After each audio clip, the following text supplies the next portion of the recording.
Os sentidos da vida é uma estranha questão para a qual não há uma grande resposta. Existem respostas, daí o conceito estar no plural. Alguns associam a ideia de sentido da vida à felicidade, ou ao exercício da liberdade, ou à conquista da excelência humana, o desenvolvimento, a eudaimonia de Aristóteles. Qual é o plano de vida que faz com que eu possa depois avaliar e dizer assim, me realizei, levei uma vida plena? Diante de uma realidade da qual eu não tenho como escapar, qual é a atitude que me é dada ter? A nossa pergunta é a seguinte: como é que eu posso viver humanamente num mundo desumanizado? A filosofia, a psicanálise, a cultura apresentam uma infinitude de respostas a essa questão. Mas, no fundo, cada um de nós precisa encontrar a sua própria resposta. Sentidos da vida. Tema dessa série do Café Filosófico.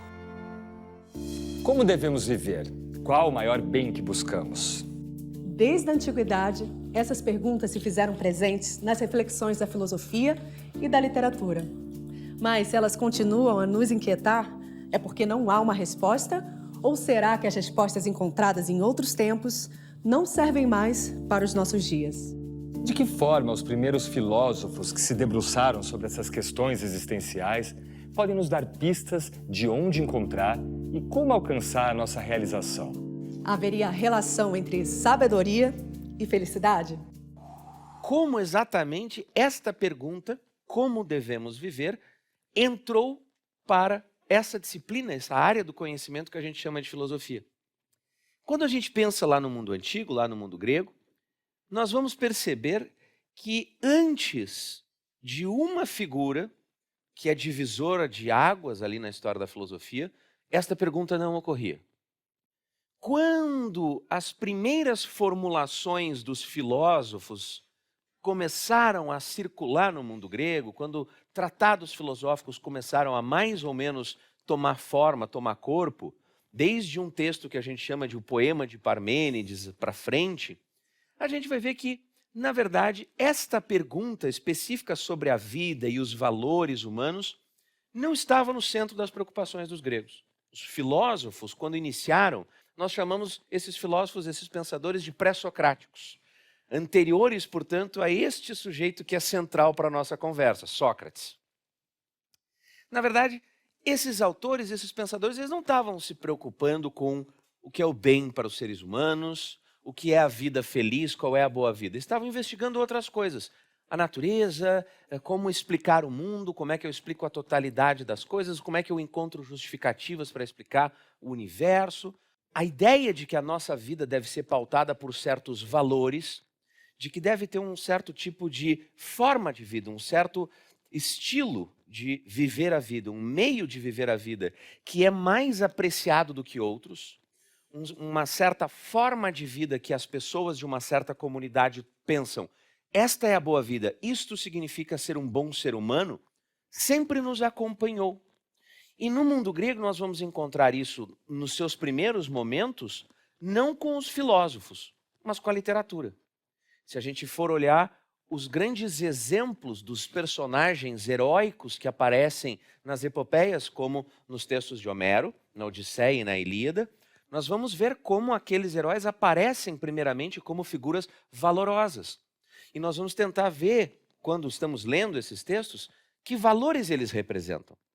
Assim, um personagem como Heitor lá na Ilíada, Heitor é filho do rei de Troia, bom filho, um bom marido, ele é um bom pai, ele é um bom guerreiro, ele é um bom líder.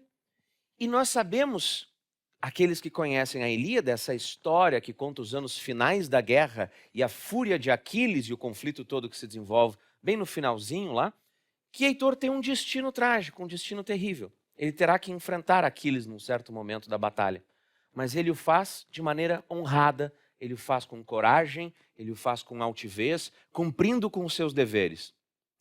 Isso tudo nos mostra que lá, bem antes de começar a filosofia entre os gregos, já havia uma reflexão sobre quais são os valores humanos que devem orientar uma boa vida, uma vida correta, uma vida justa, uma vida que nós vamos dizer que é boa, foi bem vivida.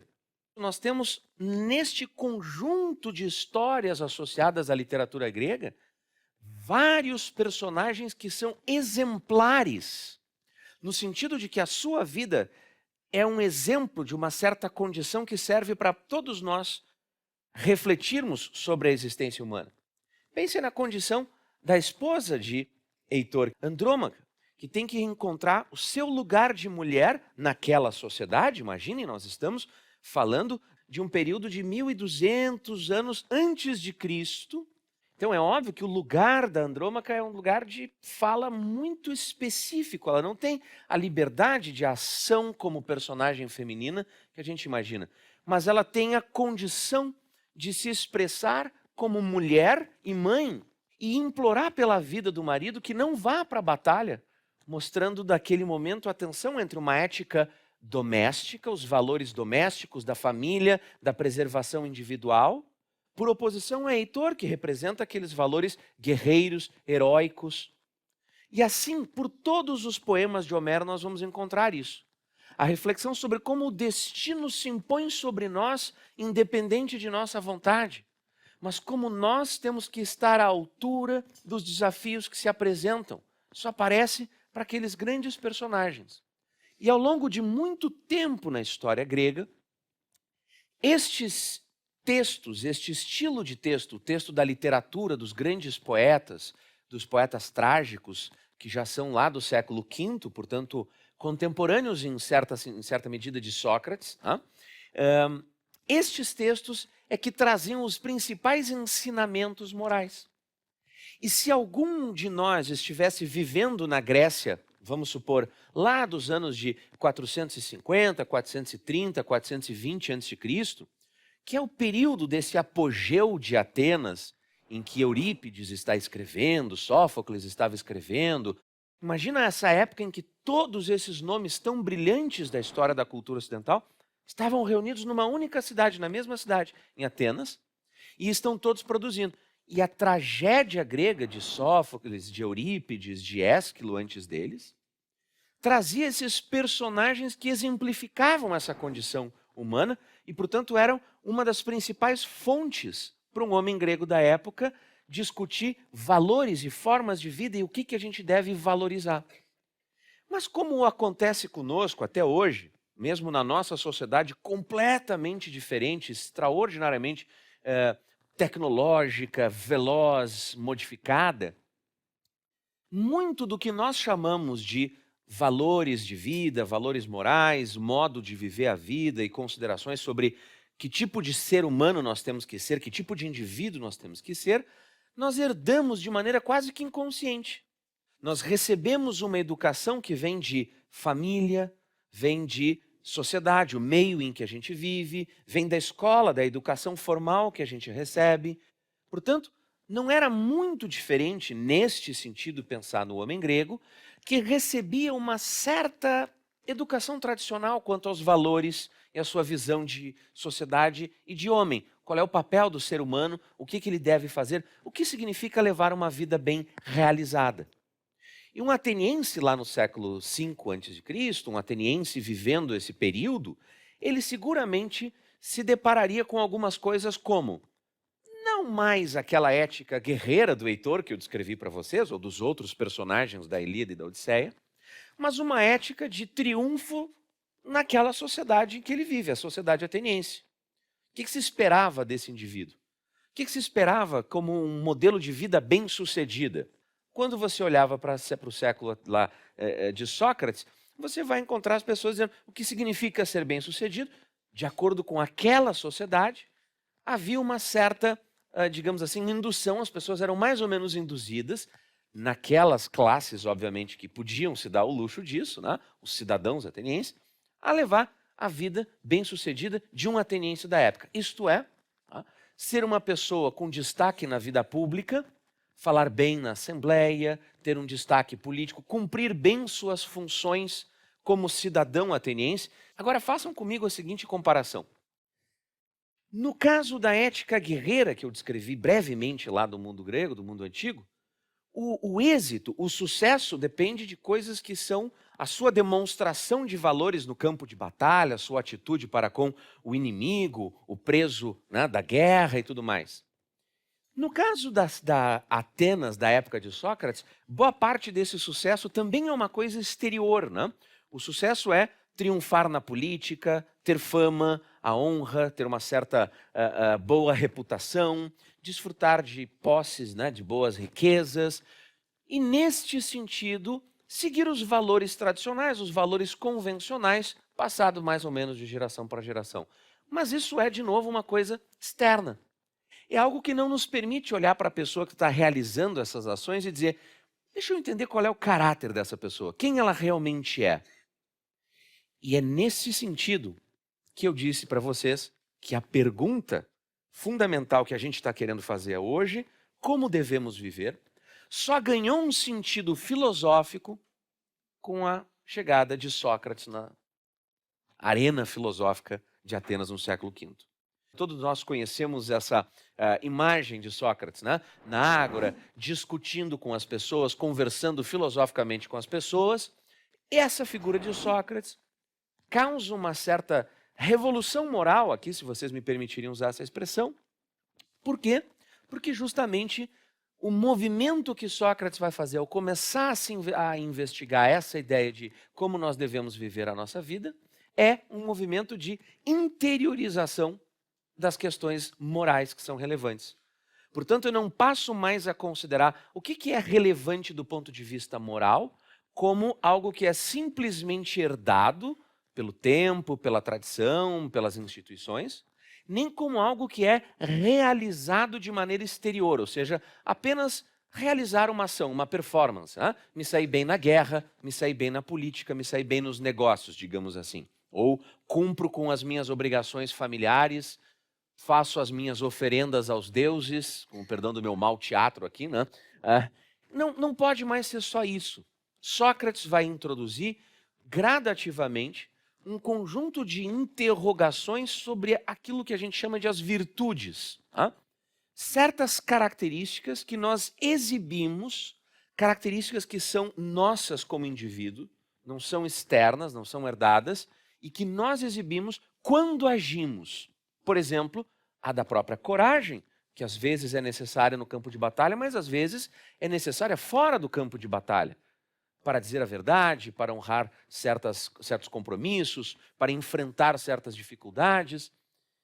Vejam como Sócrates gradativamente passa a se perguntar sobre qual é a relação entre ter essas virtudes, saber o que elas são, o que é a virtude da coragem, o que é a virtude da justiça, e levar uma boa vida, levar a vida que se espera que um ser humano correto leve. Ao fazer isso, ele muda completamente o cenário, ele muda completamente o jogo. E ao internalizar as coisas desse modo, uma boa parte da moral tradicional é colocada em xeque. Ora, isso não é uma novidade, nós temos todos referências modernas que sejam o suficiente para saber que quando uma figura questiona uma moral estabelecida, uma moral convencional, ela é problemática, ela é uma figura que vai ser desafiadora para aquela sociedade.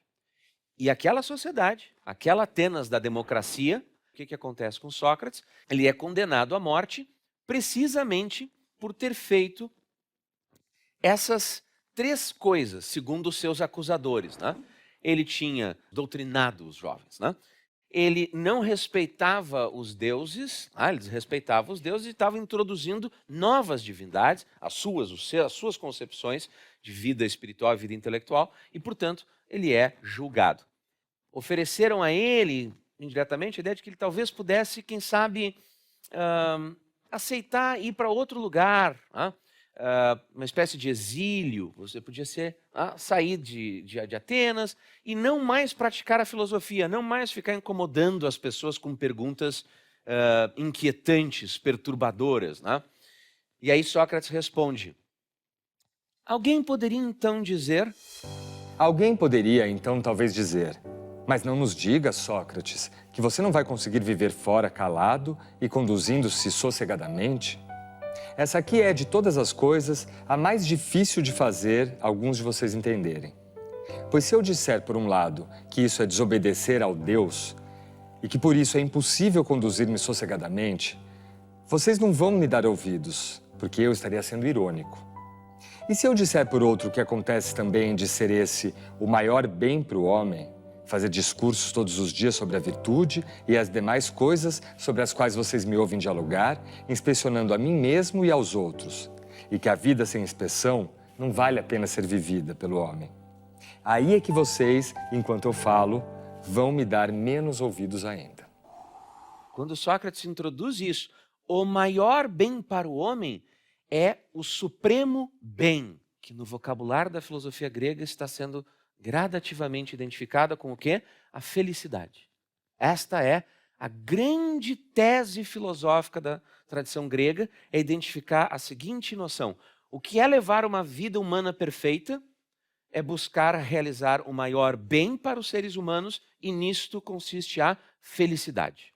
E aí ele diz a frase mais famosa, talvez, dos diálogos socráticos todos, que uma vida sem exame, sem essa investigação, em que você se dedique a inquirir, investigar, buscar o conhecimento, essa vida sem exame não vale a pena, ela não faz sentido, ela não merece ser vivida. Portanto, nós estamos aqui no momento inaugural, a cena em que pela primeira vez alguém na história do pensamento ocidental buscou essa identificação. Ser feliz é viver uma certa vida, um certo estilo de vida. Portanto, a resposta como se deve viver e o que é a felicidade estão intrincadas, elas estão juntas aqui desde o pontapé inicial dessa investigação. E qual é a resposta? Vocês vão dizer que isso é um pouco corporativo da parte de Sócrates e da minha, mas é uma vida filosófica. No próximo bloco, vários pintores e artistas vão se alimentar dessa imagem tão extraordinária que Platão criou.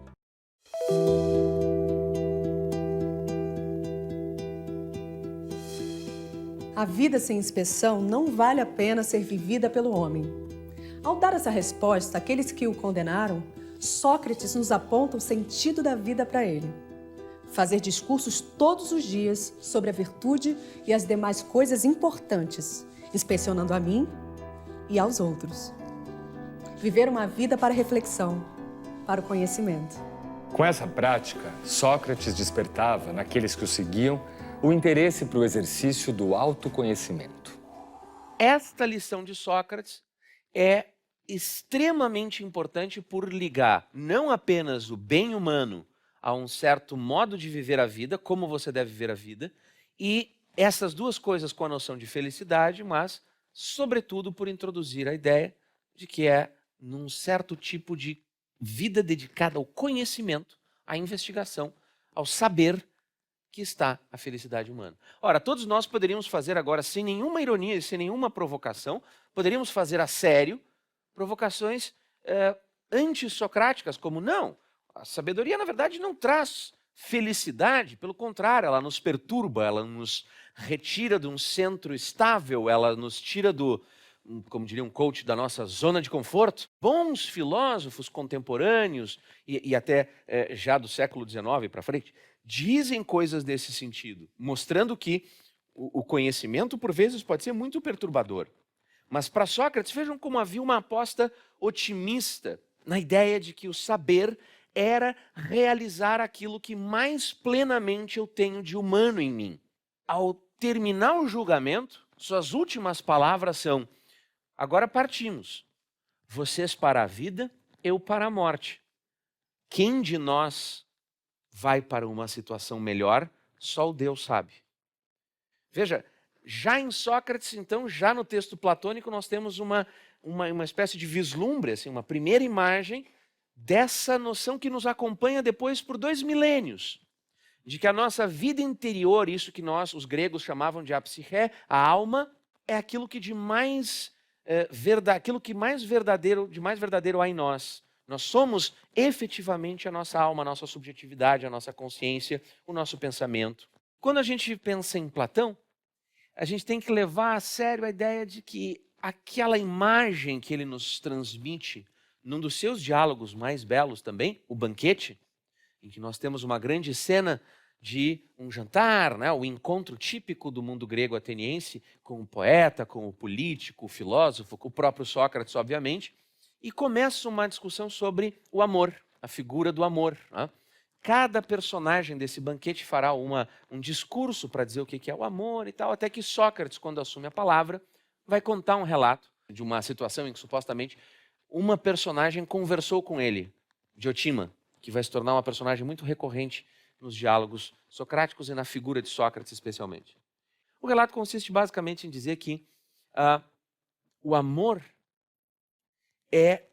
sempre busca pelo belo. E a coisa mais bela que há é a sabedoria. E, portanto, o amor, mesmo este que começa no plano puramente corpóreo, físico, de duas pessoas que se apaixonam, que se desejam, em última instância, poderia ser, e se ele for o verdadeiro amor, se ele for conduzido corretamente pelas pessoas cultivadas do jeito certo, educadas do jeito certo, será assim, será um amor que não ficará neste plano, e ele compreenderá que o que está em jogo é o amor do belo, e o amor do belo seguramente envolve o amor do conhecimento, o amor pela sabedoria, porque a sabedoria é bela, e, portanto, aquela imagem que nós temos lá do mundo antigo, que nós herdamos e usamos de maneira corriqueira do amor platônico, há algo de mais elevado no processo do amor, que conjuga, que vai misturar beleza, sabedoria e, obviamente, eros. Esta figura do amor que envolve, portanto, todo um elemento erótico, todo um elemento de desejo, todo um elemento que começa com os sentidos, começa com a experiência corpórea, mas que vai, obviamente, muito além disso. Aproximadamente 1600 anos depois, nós vamos ler aqueles poemas do Dante, chamado de a Vita Nova, a Vida Nova, que é quando Dante tem a visão de Beatriz e passa a escrever aqueles poemas todos tão lindos e tudo mais. E muito desse ideal platônico, no sentido de que o verdadeiro amor é o amor por uma certa ideia elevada de amor e de beleza, e de conhecimento e de sabedoria. Vários pintores e artistas vão se alimentar dessa imagem tão extraordinária que Platão criou. Mas não pensem que tudo se resumia a esse discurso de uma certa beleza, de um certo quase que romantismo, né? Porque a filosofia de Platão vai gradativamente pensar numa aposta de que é possível ter um conhecimento completo, total, perfeito, bem acabado desse bem humano. Reparem como apenas ao introduzir esta frase, esta ideia aqui para vocês, eu acabei de afastar Platão do próprio título e da própria proposta dessa curadoria. Sentidos da vida, ela flexibiliza a ideia para uma pluralidade. Eu posso encontrar a realização de maneira individual. Eu posso encontrar a minha satisfação, a minha felicidade e uma certa concepção de bem para mim. Para Platão isso não era possível. O bem não era algo completamente dependente das minhas preferências pessoais momentâneas que se sucedem no tempo, ora são de um jeito, ora são de outro. Não podia ser isso. A filosofia de Platão caminha pouco a pouco para uma situação, para um modelo em que o filósofo, sempre um corporativismo, né? O filósofo será aquele que tem o conhecimento verdadeiro da ideia de bem, na sua totalidade e na sua completude. E, portanto, caberá ao filósofo, segundo Platão, ser aquele responsável por ordenar a boa vida em sociedade, criar a sociedade perfeita em última instância, né? A boa república, né? A boa cidade, a bela cidade. E ao fazer isso, ele não está dizendo eu descobri a melhor forma de governo. É extremamente chocante ler na República, em outros diálogos de Platão isso também aparece, a ideia de que cabe a alguém saber o que é o bem humano, o sumo bem humano, a suprema realização de um ser humano e, portanto, a sua felicidade e, portanto, como as pessoas devem viver e se organizar para serem felizes. Quando Platão diz na República que, depois de haver descrito como seria a divisão daquela sociedade, né, daquela cidade justa que Sócrates está conversando ali com o seu interlocutor para dizer como é que ela tem que ser, a divisão entre as classes, como é que ela vai se montar. Um deles pergunta para Sócrates, mas Sócrates, nos diga, é aplicável É prático isso? Tem como fazer? A resposta é: não será possível. Jamais resolver os problemas todos que a gente está lidando aqui para construir uma cidade justa, enquanto todos os governantes não forem filósofos e todos os filósofos não forem governantes. E Sócrates continua: e enquanto isso não acontecer, nem será possível um Estado feliz, uma cidade feliz, nem indivíduos, nem os homens poderão ser felizes. Então, olha a intensidade, olha a ousadia da tese de Platão. Enquanto os filósofos, porque detêm uma certa sabedoria, não forem os reis nas cidades, não forem os governantes, todos e em todos os lugares não haverá nem cidade justa e feliz, nem homens, seres humanos, indivíduos poderão ser felizes. Apenas os filósofos têm a verdadeira capacidade de compreender as coisas na sua verdadeira essência, na sua verdadeira natureza e, portanto, ordenar o mundo adequadamente. No próximo bloco, Qual é o plano de vida que faz com que eu possa depois avaliar e dizer assim: me realizei, levei uma vida plena?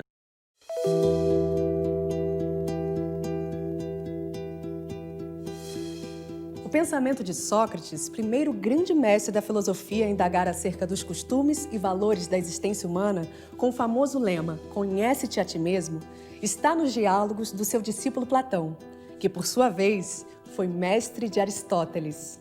essa tríade de pensadores da Grécia Antiga lançou as bases da filosofia ocidental. Mas Aristóteles parece ter ido além do seu mestre. Quando Aristóteles começa a escrever a sua ética, o seu tratado, chamado de Ética a Nicômaco, ou Ética Nicomaqueia, quando Aristóteles escreve esse tratado, ele começa a arquitetar todo o seu projeto filosófico muito parecido com o chão conceitual, com o terreno que eu vinha mapeando para vocês até agora. Ele vai dizer, por exemplo, todas as ações que os homens praticam visam a um bem, a uma coisa boa. É o fim, é a finalidade de todas as nossas ações, é algo bom. Não. Para todas as ações humanas, a nossa psicologia moral, o jeito que a nossa cabeça funciona, é tal que nós nos afiguramos, nós pensamos, nós tomamos o objeto final da nossa ação como algo bom para nós. Se depois a vida prova que foi bom ou não, aí são outros 500. Agora, Aristóteles continua e diz algo que tem tudo a ver com a nossa temática aqui hoje. Se as nossas ações são assim, tem que ter um ponto final para essa sequência de ações que a gente vai fazendo. Já imaginaram se não tivesse um último bem, um último fim, um ponto final dessa série de ações com fins que a gente vai praticando?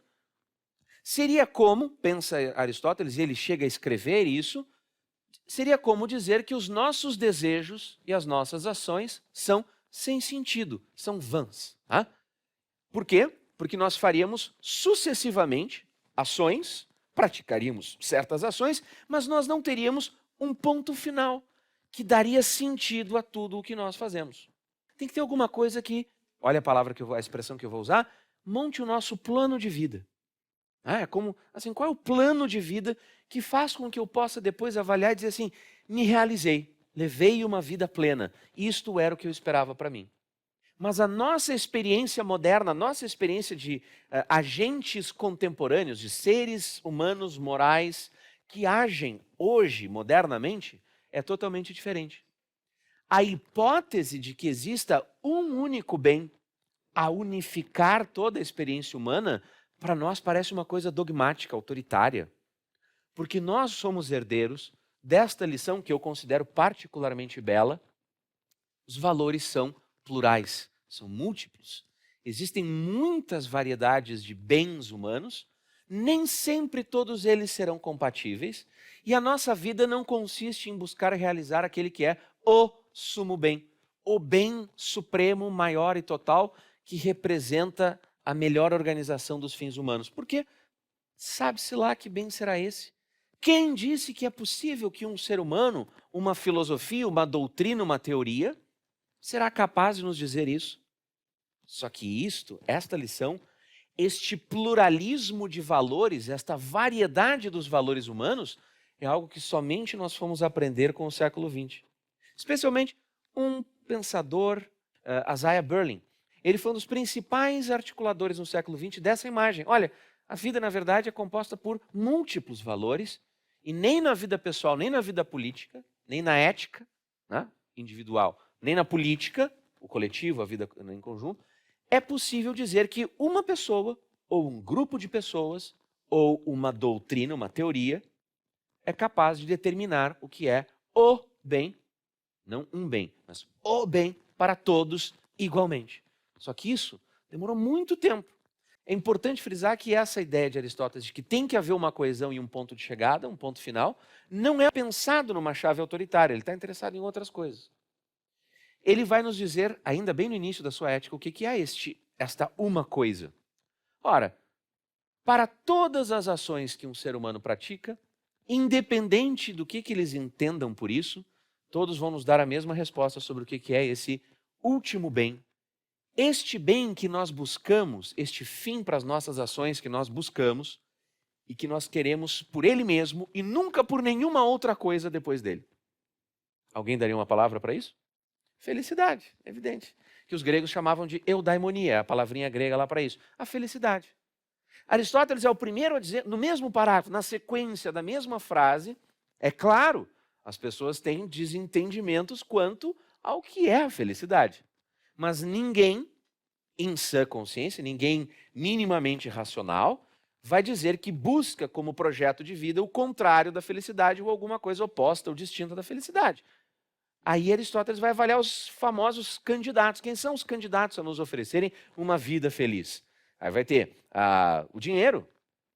E ele vai dizer, olha, é claro que o dinheiro é importante. Isso é uma boa lição. É a primeira vez que um filósofo foi atento a esse detalhe, né? Tomem nota, o dinheiro é importante. Tá? Mas ele vai dizer, é um meio para nós realizarmos coisas na vida. Ele é instrumental, ele não é um fim da nossa existência.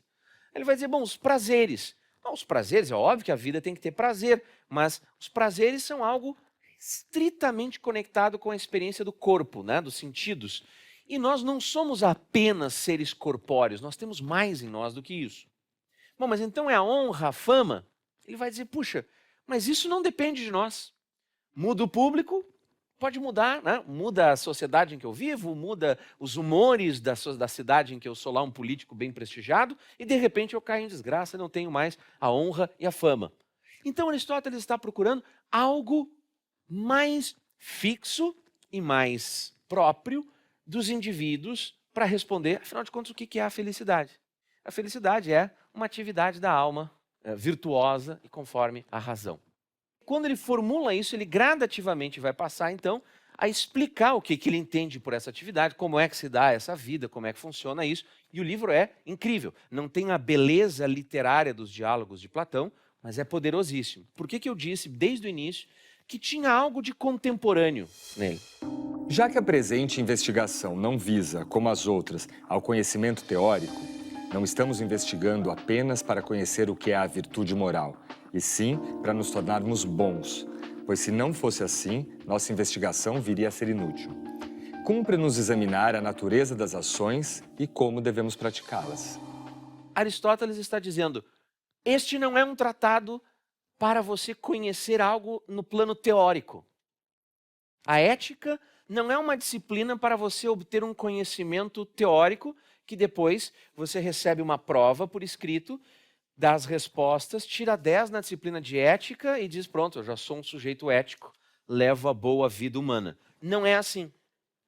O que ele está dizendo é nas ações humanas, é do ponto de vista de como a gente age que eu vou descobrir quem é o bom agente, quem é virtuoso e, portanto, quem é, naquela definiçãozinha, né, uma ação racional, virtuosa, conforme a razão e tal, quem é que realmente que levou a vida feliz e de que tipo é essa vida. Ao dizer que o que importa é olhar para as ações que os homens praticam e não para algum conhecimento teórico que eles tenham, de certa forma Aristóteles aqui se separou muito de Platão e de Sócrates. Tá? O que é preciso olhar então? É preciso olhar o que significa uma ação virtuosa, como é que os homens agem virtuosamente. E Aristóteles vai dar uma força tremenda para a educação que nós temos e para os hábitos que nós cultivamos. Por quê? Porque já que não é pura razão que determina isso, já que não é estritamente falando a razão que vai ordenar isso, também há outra parte da nossa vida, da nossa experiência humana, que não é puramente racional, que é, por exemplo, as nossas emoções, os nossos sentimentos, os nossos desejos e os nossos apetites, tá? As vontades que nós temos. Então, tudo isso entra em jogo para saber como eu ajo. Afinal, quando eu estou em situações moralmente relevantes, é quando eu estou lidando com isso, né? Eu soube controlar os meus desejos, eu soube reagir adequadamente, eu tive as emoções certas e esperadas para aquela situação. Por exemplo, eu me portei de maneira a ficar enfurecido diante de algo que justamente deveria me enfurecer e provocar a minha ira, ou eu me revolto e fico enfurecido e iracundo com qualquer coisinha? Eu sinto a injustiça, eu percebo a injustiça com aquilo que deve provocar em mim o sentimento de isto é injusto, ou eu passo por cima e não dou a menor bola? Aristóteles começa a nos mostrar que esse universo das emoções vão moldando gradativamente o nosso caráter, aquilo que nós somos, e estabelecem uma forma de nós nos comportarmos, uma forma de nós agirmos no mundo. E é por isso que modernamente ele é tão resgatado. Porque a ética de Aristóteles, portanto, ela não vai ser uma ética que nos dá comandos. Siga esta regra e faça assim, que isto é ser virtuoso, ser bom e, portanto, ser feliz. Não. Nós temos toda uma análise complexa centrada no agente, centrada em quem está lá na situação particular de viver aquele contexto e nas suas emoções, nos seus sentimentos e no equilíbrio disso com a sua razão para determinar como ele vai agir em cada situação particular. Predomina na ética de Aristóteles a ideia de que não, você não deve esperar regras e comandos, mandamentos, para usar aquele vocabulário kantiano, né, lá do filósofo alemão Immanuel Kant, não tem imperativos categóricos que só por ser um ser racional você está determinado a seguir. O que tem é cada um de nós, na situação particular em que nos encontramos, se tivermos a educação adequada e se desenvolvemos o bom equilíbrio entre as nossas emoções, os nossos sentimentos, os nossos apetites e a nossa razão, a razão é o que comanda tudo isso, tá? Então nós vamos agir adequadamente. Mas não dá para você tirar uma regra e dizer sempre que, então, tal coisa. Apenas em situações muito genéricas, a tal ponto de elas serem quase irrelevantes no tratado. E isso desenvolveu-se com o nome de ética das virtudes, centrada precisamente não em mandamentos ou na qualidade das ações, mas no caráter dos indivíduos. Eu quero saber o que torna, o que educa um indivíduo a ter as emoções bem equilibradas. Aristóteles nos deixa de legado essa ética das virtudes. Depois de todo o tratado, ele vai dizer tudo isso está muito bem, tudo isso está muito bom, mas a última forma de sabedoria, a mais elevada, a mais plena, e a que garante a felicidade, é a do filósofo. É ficar contemplando os objetos perfeitos da filosofia e do conhecimento teórico, né? No próximo bloco... Primeiro ensinamento da filosofia de Epicuro: não tem Deus nenhum fazendo nada de errado com você. Sua felicidade depende inteiramente de você.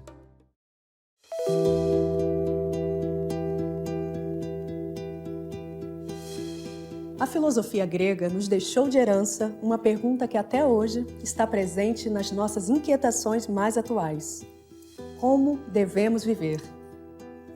Para pensadores como Sócrates, Platão e Aristóteles, a resposta a essas questões tinha um elemento em comum: uma certa compreensão da natureza humana. Só nos realizamos de modo pleno quando compreendemos adequadamente quem somos e o que isso requer de nós. Depois desses três grandes nomes, não poderíamos deixar de conhecer Epicuro, o filósofo da antiguidade que escreveu a famosa Carta sobre a Felicidade. Que ninguém hesite em se dedicar à filosofia enquanto jovem, nem se canse de fazê-lo depois de velho, porque ninguém jamais é demasiado jovem ou demasiado velho para alcançar a saúde de espírito. Quem afirma que a hora de dedicar-se à filosofia ainda não chegou, ou que ela já passou, é como se dissesse que ainda não chegou ou que já passou a hora de ser feliz. Desse modo, a filosofia é útil tanto ao jovem quanto ao velho, Para quem está envelhecendo, sentir-se rejuvenescer através da grata recordação das coisas que já se foram. E para o jovem poder envelhecer sem sentir medo das coisas que estão por vir. É necessário, portanto, cuidar das coisas que trazem a felicidade, já que estando esta presente, tudo temos, e sem ela, tudo fazemos para alcançá-la.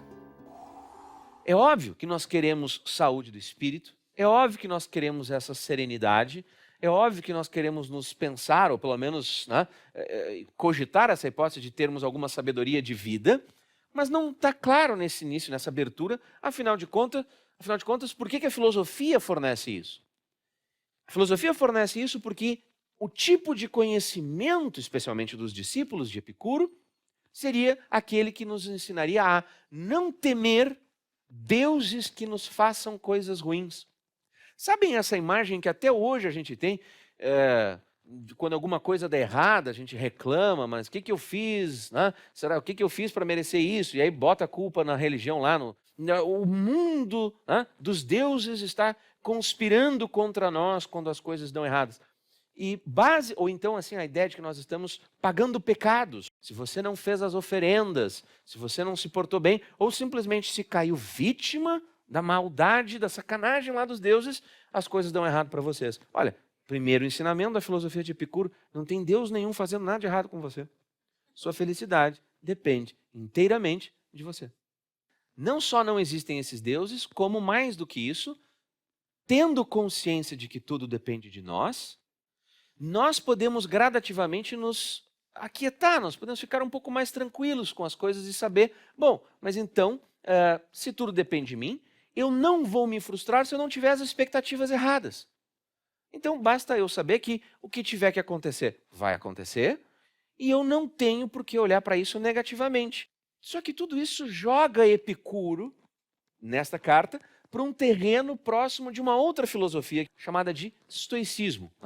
O estoicismo, a filosofia dos estoicos, é a que dá essas tintas aqui que eu acabei de descrever para vocês, em que há uma espécie de determinação, o mundo está determinado, as coisas são assim, e cabe a nós apenas tirar o melhor proveito, viver adequadamente. É bastante sofisticado, eu estou simplificando muito grosseiramente aqui para vocês, mas é isso. Bom, mas então onde é que está em Epicuro o tal do hedonismo? Sim, o prazer envolve uma vida, ele diz isso textualmente, nós não temos os textos, nós temos frases proverbiais, inscrições e os testemunhos dos contemporâneos e, sobretudo, das gerações seguintes que registraram o pensamento dele. Então, isso é o essencial que nós conhecemos de Epicuro. E ele diz isso num dos provérbios famosos que nós recebemos da tradição. Ora, uma vida sem prazeres não pode ser uma vida feliz, justa e honrada. Mas uma vida sem honra, justiça, e correção lá e tal, não pode ser uma vida prazerosa. Então ele está tentando nos ensinar que o conceito de prazer aqui não é de um hedonismo puramente físico, dos prazeres carnais e corpóreos, e pronto, acabou. É preciso reconhecer que o prazer físico é o ponto de partida de algo que nós, como seres humanos, vamos gradativamente elaborando até chegar a uma forma mais sofisticada. Em última instância, portanto, apesar de todas essas grandes diferenças, nós vamos encontrar nestes filósofos lá do mundo antigo uma boa parte do mapa comum das discussões que eles fizeram ao longo do tempo. Nós temos aqui 2, 3 séculos de distância, se incluir os romanos, chegamos a 5, 4 séculos de distância entre eles. Mas, mais do que isso, muitas das questões que nós ainda temos por responder. Porque nós nos perguntamos, afinal, se a nossa vida tem um plano e está indo para o lado certo. Se nós estamos realizando bem as nossas capacidades, se nós não estamos desperdiçando os nossos talentos, se estamos atingindo alguma felicidade. Porque apesar de tudo o que muda na nossa vida, apesar de todas as transformações tecnológicas, a grandeza, o vigor, a força e a beleza do pensamento antigo se mantém. Não porque as coisas são iguais, não porque essas respostas sirvam para mim como um livro-texto para sair aplicando imediatamente, mas porque são a fonte primeira dessa grande reflexão que nunca terminou. E adivinhem, não vai terminar. Qual é o sentido da vida? Afinal de contas, o que é ser feliz? Afinal de contas, o que é uma vida humana completa, boa, e perfeita. A insatisfação diante da vida na atual modernidade é fruto da não realização pessoal, profissional a qual estamos imersos? Nós não temos mais lugar específico no mundo. Tá? E isso é, ao mesmo tempo, libertador e extremamente instável. Tá? Se nós estivéssemos não no Brasil de 2019, mas sim no Brasil do século XVII, XVIII, XIX, até o do século XIX, até um pedaço do século XIX, se nós estivéssemos na Grécia Antiga, na Idade Média Europeia Cristã, a não ser que nós fôssemos de uma pequeníssima, ínfima classe que poderia se dar ao luxo de se dedicar à reflexão sobre o sentido da vida, a existência, o bem humano, etc. e tal, nada disso faria parte do nosso universo de experiência real, porque o lugar das pessoas no mundo socialmente já estava mais ou menos determinado. E isso mais ou menos restringia que o que era possível para cada pessoa viver, o que era possível para cada pessoa desejar, almejar, ter como propósito de vida, já estava mais ou menos determinado de antemão. Ao mesmo tempo em que retirou-se essa fixidez, essa rigidez, e, portanto, abriu-se com grande liberdade para nós aquilo que nós poderíamos ser, nós fomos arremessados num mundo em que, precisamente pela grande liberdade que temos, não é mais claro para ninguém construir um sentido único para a vida, um sentido coeso, dá uma espécie de coerência total, só que nós, lamentavelmente ou não, continuamos a desejar isso. Quer dizer, alguns de nós conseguimos nos adaptar e vivemos bem num mundo em que, ora eu posso ser uma coisa, ora outra. Eu posso ter tido uma experiência até a certa idade da minha vida como professor, mas depois eu decidi ser um empreendedor na tecnologia, depois eu decidi não sei o que lá. O meu casamento durou em média 3 anos, mas foram 5 ou 6 ao longo...